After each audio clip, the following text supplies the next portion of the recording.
Hey everyone, thank you for joining us for our weekly thought of Dhamma. This week we'll be going through verses 51 and 52 of the Dhammapada, so with no further ado, let's get into them. Like a beautiful flower, full of color, but without fragrance, even so, fruitless are the fair words of one who does not practice them.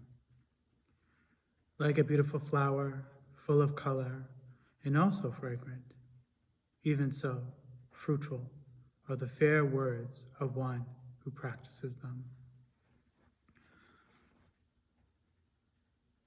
What comes to mind when I'm reading these verses is how faith or superficial appearance is not enough. This Buddha Dhamma is something for us to put into practice. It's not just an identity. We can call ourselves a Buddhist. We can surround ourselves with Buddha statues. We can hang a Buddha from our rearview mirror. We can wear mala beads. We could quote suttas. But what is our relationship with the Buddha Dhamma? How are we putting it into practice? That is what the Buddha wanted us to do.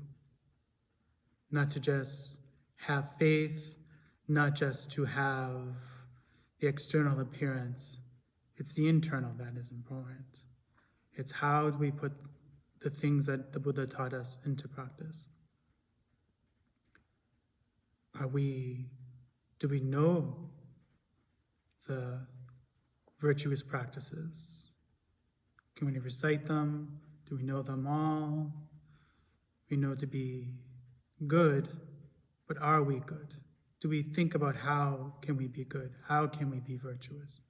How can we apply virtuous practices in our daily lives? And if we make mistakes, if we're not virtuous, are we aware of that?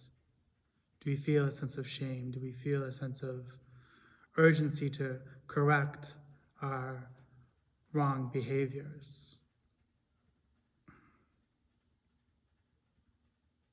Are we meditating? And if we're not meditating, do we think about how we can apply meditation into our daily lives? Do we work towards putting some form of meditation into our daily lives? And are we thinking wisely? Do we try to see what's underneath the superficial appearance of reality? Do we try to grow in our understanding of ultimate reality? It's easy to talk, but to put into practice, to really live the Dhamma, that's a little bit more trickier. That requires a little bit more discipline. That requires a little bit more devotion. It's easy to light a stick of incense. It's easy to talk about, I'm a Buddhist. But to truly be a Buddhist is a little bit more harder, but so much more worth it. That's how we become truly beautiful. That's how we become truly fragrant. Of the sweet fragrance of the flower is by truly living it, by truly thinking about it, putting it into practice, embodying the Dhamma.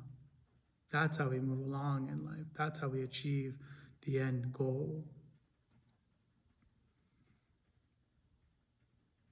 So I think for this week, we should all think about, are we truly living as Buddhists, or are we just a pretty flower with no fragrance? So with these words, I wish you all the best, and I'll see you all next week.